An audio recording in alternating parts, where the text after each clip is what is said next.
Have you tried CTC Math yet with your child? Here's a testimonial from another happy homeschool mom.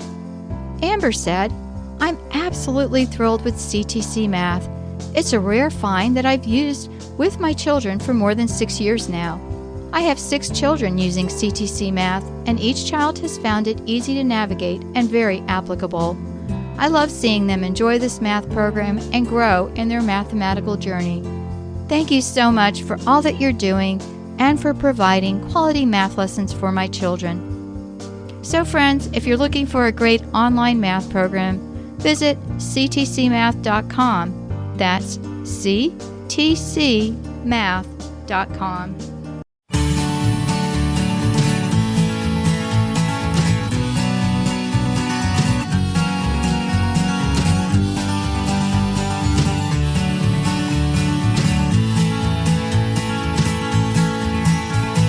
Hello, everybody. I'm Hal. And I'm Melanie. We want to welcome you to another episode of Making Biblical Family Life Practical. Well, it's been an interesting season for us. We've gotten back on the road. Yeah. And that's been very weird after a year off, Hal. Yeah. I mean, it's been a strange year, and that's understatement of the decade. But Really. But we've been to what, about 6 conferences now? Five conferences? I can't even keep up. But we've been to Yeah. several conferences this spring. We're traveling again. Things are opening back up again. Yeah. I was kind of surprised at what a shock it was to me. Our church has been meeting for a long time. Right. So I didn't realize quite how it affected me, the fact that so much has been shut down. But you remember the first conference we went to this season. Right. That was Teach Them Diligently in Nashville, Tennessee. Which is one of the largest in the country. Typically 12 to 15,000 people there. And it was packed. Well, it was packed, and yet at the same time, the numbers were a little down from last year. Well, they were significantly down from last year. I think that's an interesting thing, because I was talking with the organizer, with David Nunnery, and he said, there was a group of people who said, we are not going to come to this event because you might be requiring us to wear masks. And a number of people who said, we're not coming to this event because everyone might not be wearing masks. And so there was a drop-off, on both sides of that spectrum. But there was a number of, the people that were there. Well, it felt packed to me. That's what I was getting at. Yeah. Because how long has it been since we've been in a crowd? Seriously. And it felt weird.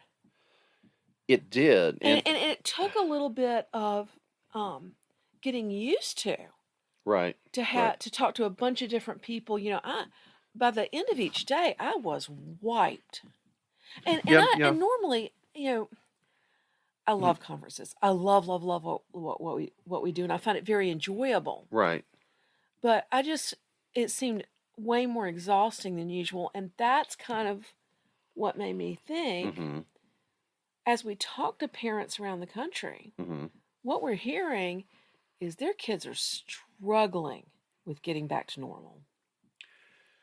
And I'm just seeing it in our local community as well. That there's our governor, in long discussion we won't get into, but our governor recently lifted the statewide mask mandate, and so even in commercial establishments which had been requiring masks, they have now taken down all the signage. They're not requiring it anymore, and yet there's still a large number of people that seem to be in the habit, and I think that once the pattern gets established, it becomes hard to change it again. And I think that's what we're going to have to deal with our young people, that a larger part of their lives, if you're 50 years old and you take a year out of your life, that's 2%. If you're 10 years old and you took a year out of your life, that's 10% of your life. Right. And so our preteens and our teenagers have seen a significant part of their developmental time disrupted by this whole thing. And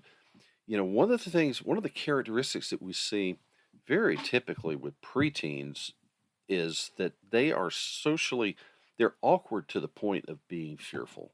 That there is an anxiety that's just, in the best of times, that preteens are just naturally very shy and uncertain about themselves in social situations. Well, and their bodies are changing.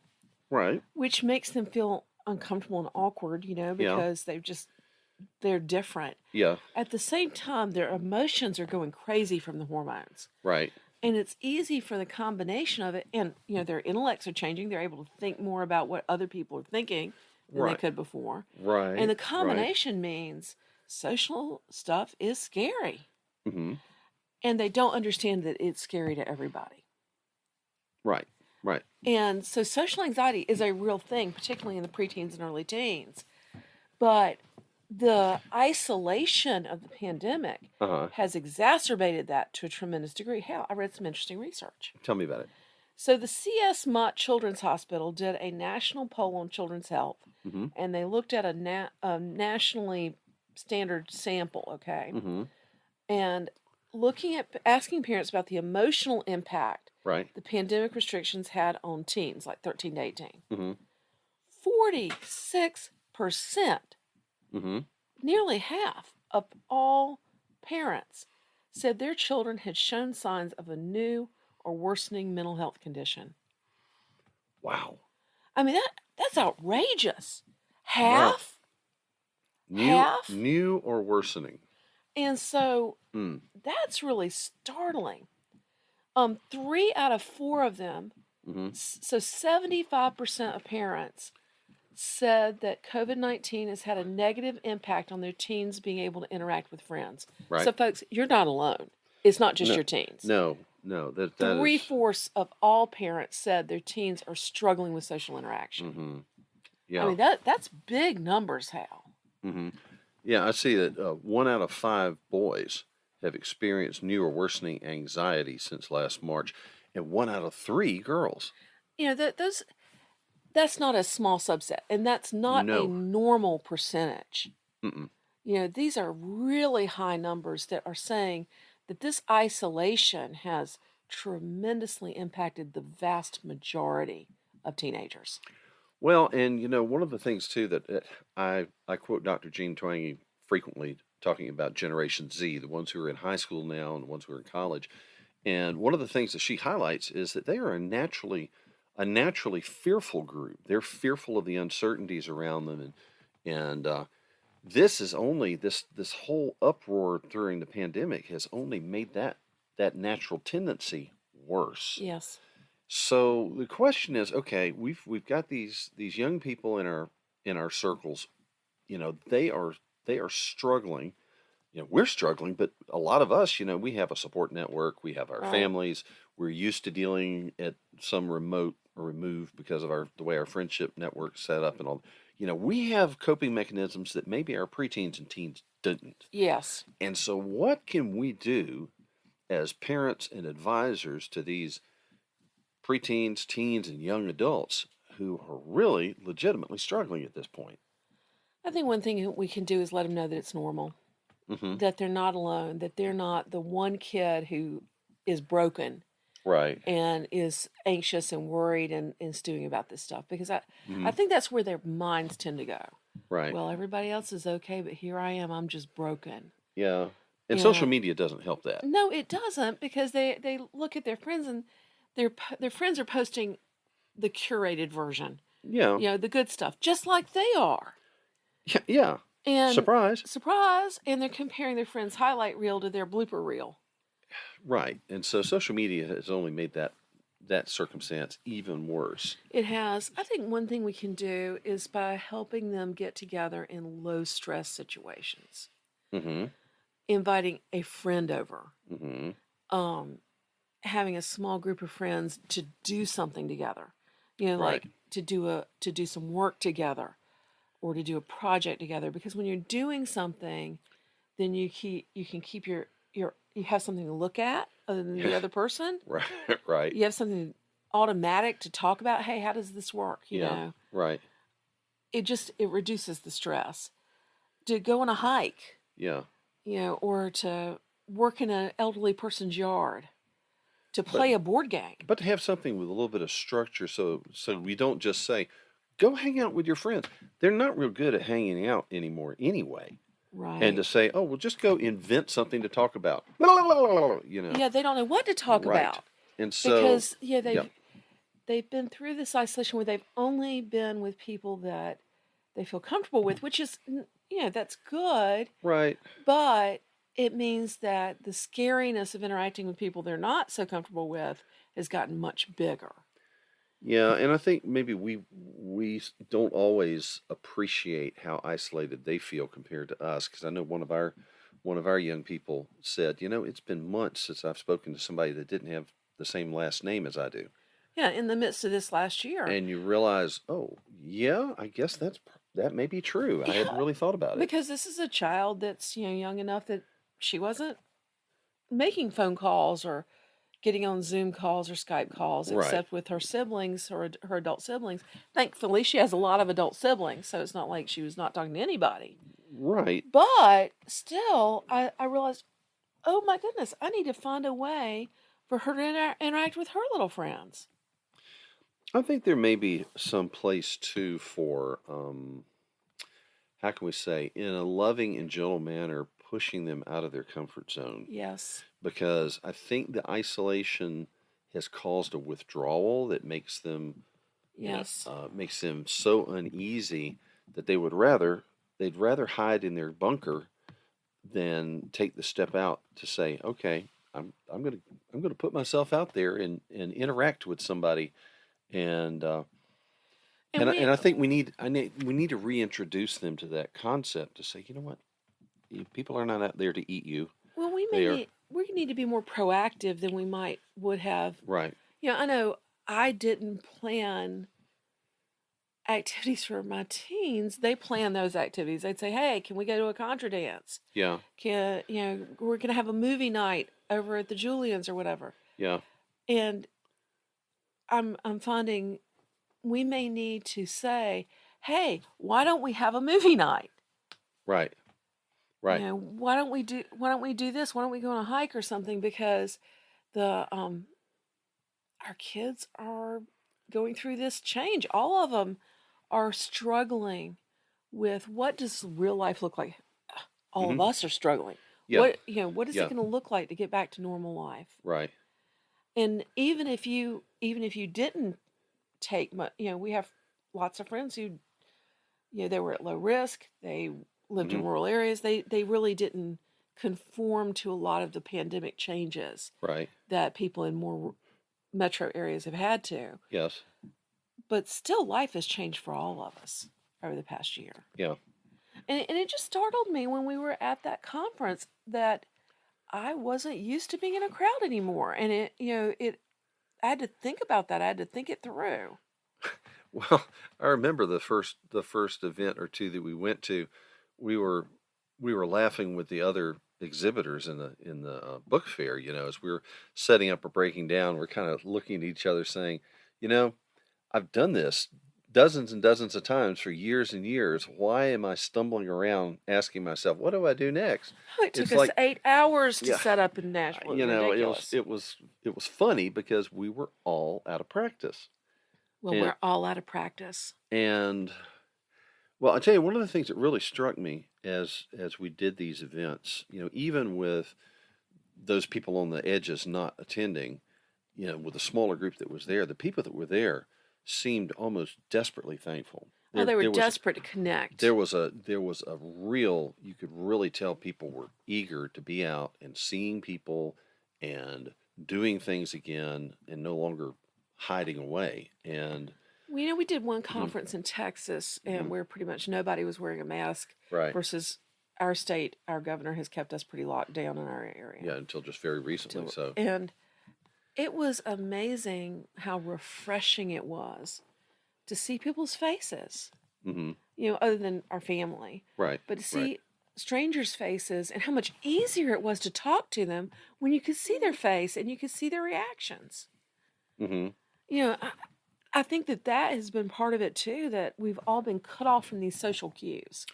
Well, and see, then that's a thing too that we need to take into account with our young people, that they are, in their levels of normal social awkwardness, they need all the cues they can get. They sure do. And if all of their contact outside your family has been masked up, they've got basically eyes and eyebrows. And well, see, okay, now a fellow speaker, I'm not going to say who it was because I don't know if she'd like for me to. All right.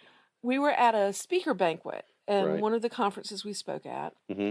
and she said that she realized that she was making very exaggerated facial responses to the speaker. Mm-hmm.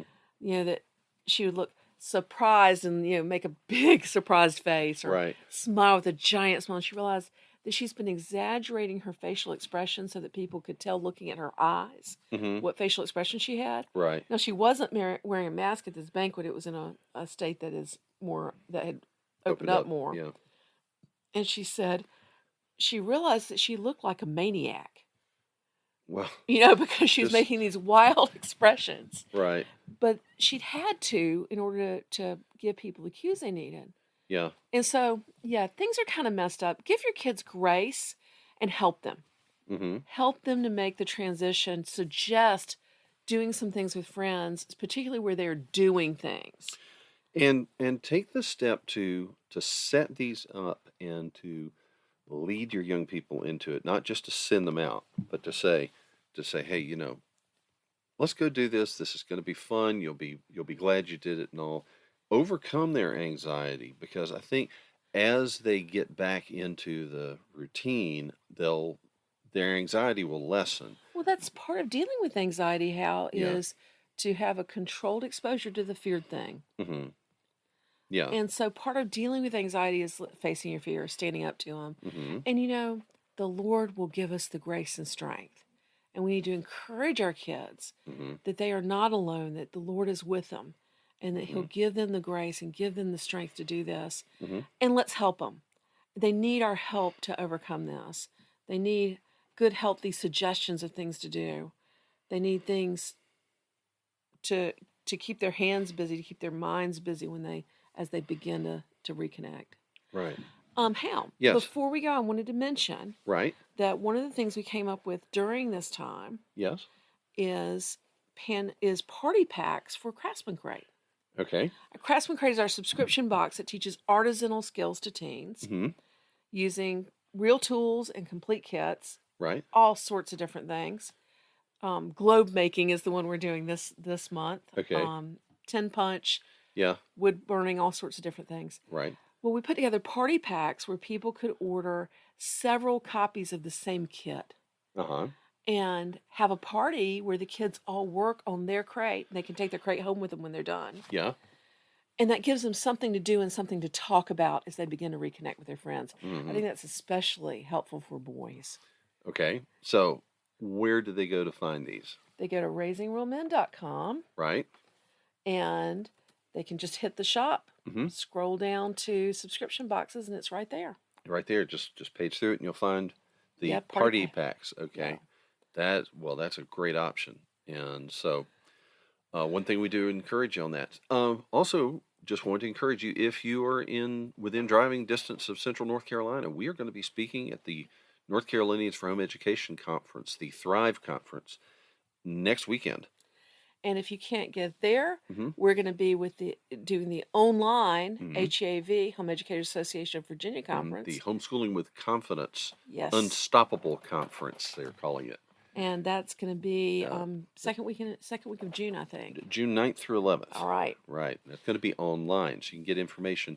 Go to heav.org.